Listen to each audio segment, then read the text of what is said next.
ছোট্ট বিলের নরেন থেকে স্বামী বিবেকানন্দ হয়ে ওঠার পথে বারবার উঠে এসেছে একাধিক ঘটনা। ঠাকুর শ্রী শ্রী রামকৃষ্ণ পরমহংসদেব আর স্বামী বিবেকানন্দের মিলিত আধারে বারবার বিবর্তিত হয়েছে নীতি, আদর্শ আর ভালো থাকার মূল মন্ত্র। অনেকেই জানেন স্বামী বিবেকানন্দ আর দক্ষিণেশ্বরের মা ভবতারিণীর চিরন্তন সম্পর্কের কথা, কিন্তু স্বামীজির সঙ্গে ছিল কলকাতার আরও এক কালীতীর্থ, কালীঘাটের নিবিড় যোগাযোগ। মহাসাগরের মতো বিস্তৃত এই জ্ঞানের পথে নিরন্তর অতিবাহিত হয় যা। ছোটবেলায় স্বামীজি ছিলেন ডান পিঠে, বিলের অসুখ করত মাঝে মধ্যেই। এমনকি তার বড় হয়ে ওঠা জীবনযাপনের নানা ত্রুটিতেও ছিল অসুখ বিসুখের প্রকোপ। কোনো এক সময়ে অসুখ করল নরেন্দ্রনাথের। তখন তিনি বয়সে বেশ বড় হয়েছেন। যুবক নরেনের অসুখে চিন্তিত হলেন মাতা ভুবনেশ্বরী দেবী। নরেন্দ্রনাথ দত্তের মা কালীর কাছে মানত করলেন দণ্ডি কাটার। তিনি বিশ্বাস করতেন ছেলের অসুখ সারবে মা কালীর কৃপাতেই। এই খবর জানতেন না স্বয়ং নরেন। এই মানত সূত্রেই কালীঘাটের সঙ্গে প্রথম সাক্ষাৎ হয় স্বামী বিবেকানন্দের। মায়ের মানত পূরণে কালীঘাটের দণ্ডি কাটেন স্বামীজি। আদিগঙ্গার ঘাটের কালীর সঙ্গে যোগ বাড়ে বিবেকানন্দের। জানেন কি কেন দক্ষিণেশ্বরের মা ভবতারিণীকে ছেড়ে কালীঘাটের মা কালীর কাছে যেতে হয়েছিল স্বামী বিবেকানন্দকে? এর মধ্যেও রয়েছে এক অন্য ইতিহাস। 1897 সালে দেশে ফিরলেন স্বামীজি। তখনও শ্রী রামকৃষ্ণের পরলোক গমনের পরেও প্রত্যেক বছর তার জন্মতিথিতে উৎসব হতো দক্ষিণেশ্বরের মন্দিরে। 1898 সালে শ্রী রামকৃষ্ণের জন্মতিথির উৎসব আয়োজিত হয় ওই একই স্থানে। বিদেশ থেকে ফিরে সেবার দক্ষিণেশ্বরে যান স্বামী বিবেকানন্দ। সেখানে প্রবল জনপ্রিয় স্বামীজিকে দেখার জন্য লক্ষ লক্ষ মানুষের ভিড় হয়। এই ভিড় দেখে চমকে যান গোঁড়া হিন্দুদের একাংশ। তাদের কুনজরে পড়েন স্বামীজি। দক্ষিণেশ্বরের মন্দির কর্তৃপক্ষের কানে দেওয়া হয় বিবেকানন্দ সম্পর্কে ভুল বার্তা। বলা হয় সাহেবদের সঙ্গে মিশে অখাদ্য কুখাদ্য খেয়েছেন তিনি, কালাপানি পার করেছেন স্বামীজি। এরপর স্বামী বিবেকানন্দ দক্ষিণেশ্বরে গিয়েছেন বলে শুদ্ধ করা হয় মন্দির। এরই মধ্যে স্বামী বিবেকানন্দের মা মানতের কথা জানান তার সন্তানকে। এবার উপায়? স্বামী বিবেকানন্দ দণ্ডি কাটার জন্য বেছে নেন কালীঘাট মন্দিরকে।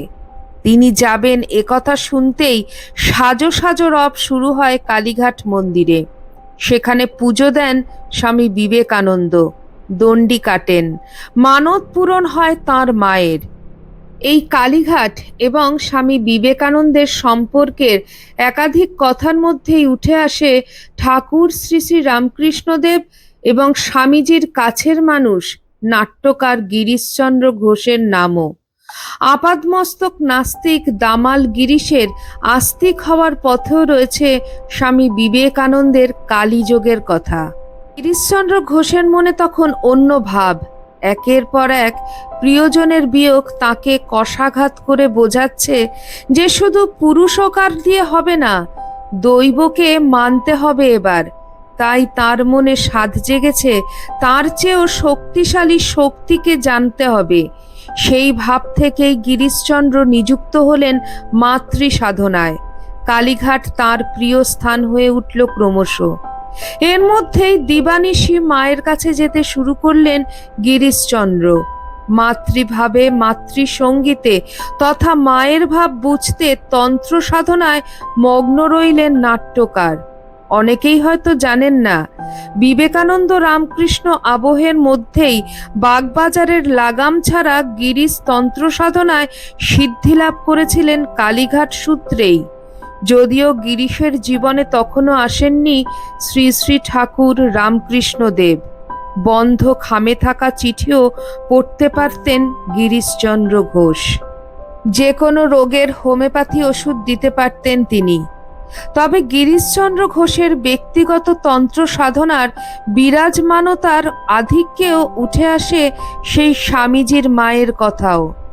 কালী, দুর্গা এবং বিবেকানন্দের ঈশ্বর চিন্তার প্রকাশে উঠে আসে সারদা মায়ের কথা, যাকে জ্যান্ত দুর্গা বলেছিলেন স্বামী বিবেকানন্দ।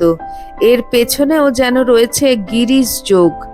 নাট্যকারের মাতৃভাবের উদ্রেকের কারণ হিসাবে বলা হয় তার জীবনে ঘটা শারীরিক এক যন্ত্রণার কথা। বিসূচিকা নামের এক রোগ, যা আধুনিককালে আমরা কলেরা বলে জানি। সেই রোগ যখন গিরিশচন্দ্রকে মৃত্যুশয্যায় নিয়ে যায়, তখন একদিন রাতে তীব্র দেহকষ্ট বিদীর্ণ করে নাট্যকারকে। স্বামীজি আবহেই শোনা যায়, গিরিশের স্বপ্নে কালীঘাটের গর্ভগৃহ হতে এক অপূর্ব দেবী মূর্তি লাল পাড় সাদা শাড়ি পরে তার সামনে আসেন। হাতে সন্দেশ ধরে স্নেহের আবেশে তিনি বলেন, বাবা, এটি খাও, সেরে যাবে, তুমি যে কবি হবে। হতবাক গিরিশ তখন বলে ওঠেন, কবি? আমি কবি হতে চাই না। সেই দেবী মূর্তি স্নেহে তিরস্কার হেতু বোঝান, ওরে পাগল, কবি মানে যে জ্ঞানী তা জানিস না, নে এটি খা। গিরিশের স্মৃতিচারণায় তিনি বলেন, সেই স্বপ্নের অনুভূতি এত তীব্র ছিল যে মুখেও সেই সন্দেশের স্বাদ পেলাম।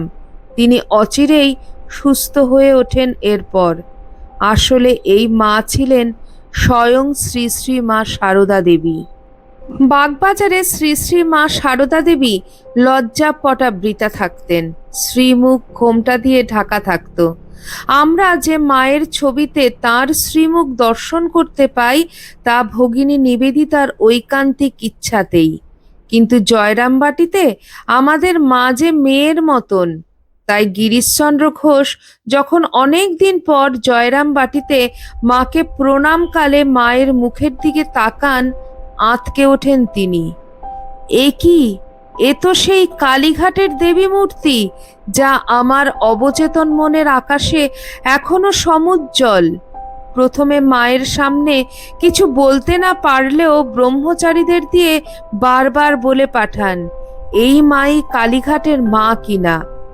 তিনি তার সেই স্বপ্ন দর্শনের কথা জানান এবং মায়ের সমর্থন পাওয়ার আকাঙ্ক্ষায় থাকেন যে মা কখনো তাকে রক্ষা করেছিলেন কিনা। একাধিকবার প্রশ্ন করার পর মা উত্তর দেন, হ্যাঁ আমি। তিনি তখন উৎকণ্ঠায়, আবেগে, আধ্যাত্মিকভাবে আপ্লুত হয়ে মায়ের কাছে ছুটে গিয়ে জিজ্ঞেস করেন, তুমি কি রকমের মা? তুমি যে সেই কবে থেকে আমায় রক্ষা করে চলেছ? তার এই প্রশ্নের উত্তরে শ্রী শ্রী মা সারদা বললেন, আমি সত্যিকারের মা, কথার কথা মা নই, পাতানো মা নই, আমি সত্য জননী। ঠিক একই রকমের অভিজ্ঞতা হয়েছিল স্বামীজির জীবনেও। যে কালীঘাটের মায়ের কাছে মানত করে সুস্থ হয়েছিলেন ছোট্ট নরেন, সেই মা কালীকেই নানা রূপে আবিষ্কার করেছিলেন স্বামী বিবেকানন্দ। শ্রী শ্রী ঠাকুর রামকৃষ্ণের সান্নিধ্যে ভবতারিণী মায়ের ছোঁয়া মিললেও কালীঘাটের মা কালীর যোগও ভুলে যাননি স্বামী বিবেকানন্দ। কখনো গিরিশের সাধনা লগ্নেও খুঁজেছেন মায়ের গুণ। জ্যান্ত দুর্গা শ্রী শ্রী সারদা মায়ের মধ্যেও তন্ন তন্ন করে অনুভব করেছেন কালীঘাটের মা কালীর কথা, যা গিরিশ ঘোষের জীবনেও ঘটেছে। স্বামীজির ধর্মচিন্তা, বহুবিধের মিলনের আঙ্গিকে গড়ে ওঠা বিশ্বাসেও কলকাতার প্রাচীন মা কালী জড়িয়ে রয়েছেন নিরন্তর। জনশ্রুতি আছে, গিরিশচন্দ্রের কাছে কালীঘাট মন্দিরের কথা শুনতেন স্বামী বিবেকানন্দ। কখনো কখনো ভক্তের প্রাচুর্যের মধ্যেই কালীর আবার ভেদ কিসে? কথা বলেই কালীঘাটের সঙ্গে নিজেকে সম্পৃক্ত করেছেন স্বামীজি, যা স্বামী বিবেকানন্দ ইতিহাসের ছত্রে ছত্রে রয়েছে আজও।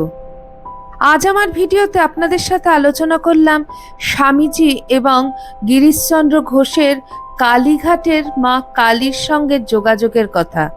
আপনাদের কেমন লাগলো অবশ্যই আমাকে কমেন্ট সেকশনে কমেন্ট করে জানাবেন।